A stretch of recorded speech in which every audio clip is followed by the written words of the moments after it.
The Warhammer 40,000 universe is often mistaken for a story about endless war, towering armies, and empires locked in eternal conflict, but this belief hides a far more unsettling truth, because this universe is not driven by conquest or victory, it is driven by momentum, the unstoppable inertia of events set in motion so long ago that no living mind truly remembers their origin.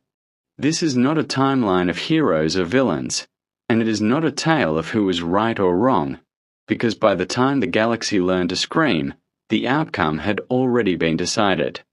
What you are about to witness is not a collection of legends stitched together for entertainment, but a single continuous descent, a slow cosmic unraveling that begins long before humanity, before empires, before even history itself, and ends in a silence so complete that nothing remains to remember what was lost. To understand how the universe of Warhammer 40,000 reaches its final state, one must stop asking who will win, and start asking whether the universe was ever meant to survive at all.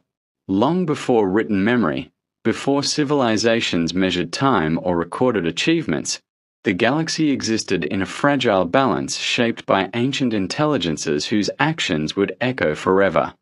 These early architects did not wage wars for territory or ideology, but experimented with existence itself, shaping life, altering ecosystems, and bending the fabric of reality to suit long-term designs whose full consequences they could not predict. Their greatest error was not arrogance, but assumption, the belief that reality could be controlled indefinitely without consequence, that cause and effect could be separated by time without accumulating debt. When the first interstellar conflicts erupted between ancient powers, the damage was not confined to star systems or species, but leaked into the underlying structure of reality, leaving scars that would later become pathways for far darker forces. This was the moment the universe stopped being stable, not through a single catastrophe, but through a series of irreversible decisions that transformed existence into something permanently unstable, a system doomed to spiral rather than recover. The great conflict that followed was not simply a war between civilizations, but a collision between philosophies of survival, where one side sought control through domination of reality, while the other pursued transcendence through technology and endurance. The scale of this war defies comprehension, spanning millions of years and countless star systems, leaving entire regions of the galaxy hollowed out, lifeless, or permanently altered. Weapons were unleashed that did not merely destroy matter, but rewrote physical laws, unraveling cause and effect and destabilizing dimensions that had once been separate from material existence. When the war finally ended, there were no victors in the true sense, only survivors clinging to the wreckage of a galaxy that could no longer heal itself. The aftermath created something far more dangerous than open conflict, a universe where unseen forces could influence thought, emotion, and fate itself, turning every future civilization into a participant in a war they never chose to join. After the ancient war faded into legend, the galaxy entered a deceptive era of calm, where surviving powers withdrew, adapted, or hid, allowing younger species to rise without understanding the dangers buried beneath reality's surface. This period of apparent stability was not recovery, but suppression, a fragile equilibrium maintained by neglect rather than resolution. The damage done to existence remained active, quietly shaping events, amplifying ambition, fear, and conflict wherever intelligent life emerged. Every new civilization believed it stood at the center of history, unaware that its rise was simply another iteration in a pattern that had already consumed countless predecessors. This was the era where the universe learned patience, where collapse slowed not because danger had passed, but because the conditions for total failure were still assembling themselves piece by piece. Humanity's rise was neither destined nor miraculous, but accidental, a convergence of adaptability, innovation, and relentless expansion that allowed a single species to spread across the stars with unprecedented speed. During its technological golden age, humanity came closer than any other known civilization to escaping the gravitational pull of the galaxy's downward spiral, mastering science to a degree that bordered on transcendence. Artificial intelligences governed logistics, star systems communicated instantly, and the need for constant warfare seemed to fade into irrelevance. Yet this apparent triumph concealed the same flaw that had doomed earlier powers, the assumption that progress alone guaranteed stability.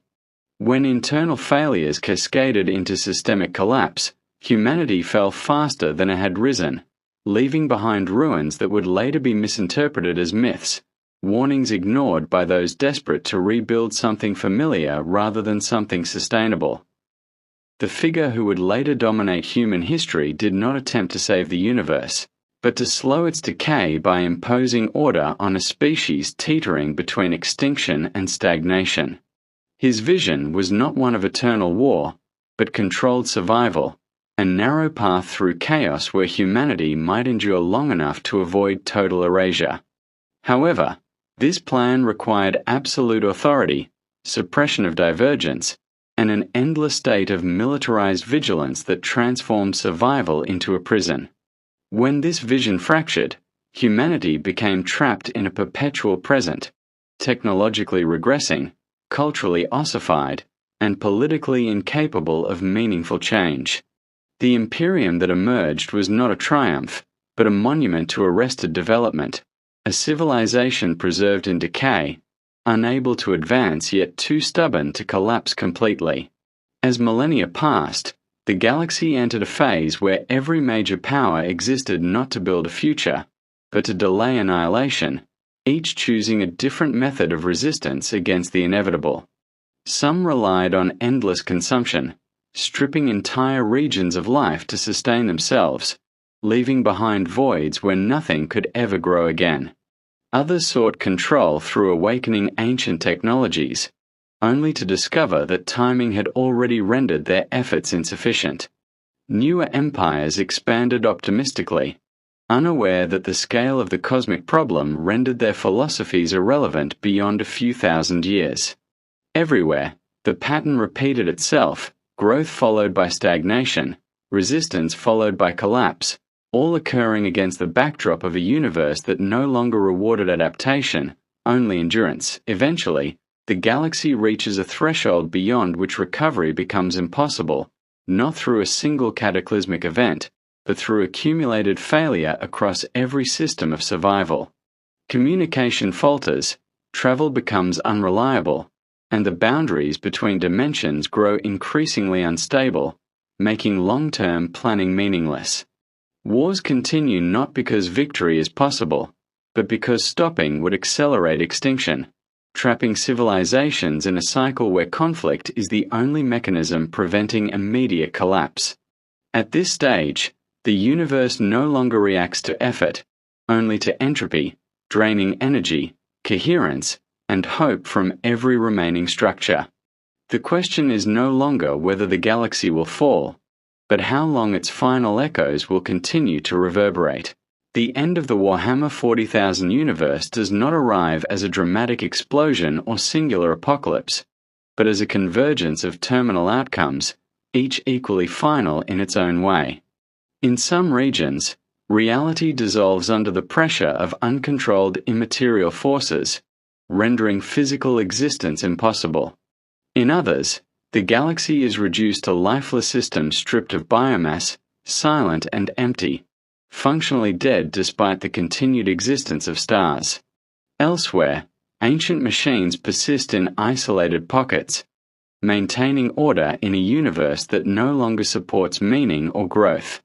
These endings differ in appearance, but not in substance, because all represent the same conclusion: a cosmos that has exhausted its capacity for change. Warhammer 40,000 is not ultimately a warning about war, tyranny, or ambition, but a meditation on inevitability, on what happens when a universe accumulates more damage than it can repair.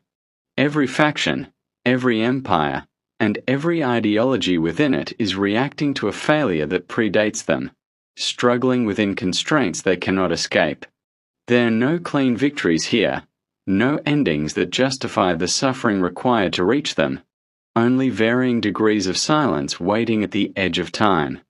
The universe does not ask who deserves to survive, because survival itself has become unsustainable. And when the final moment arrives, there will be no witnesses left to call it tragic, only the quiet confirmation that the end was written long before the first shot was ever fired.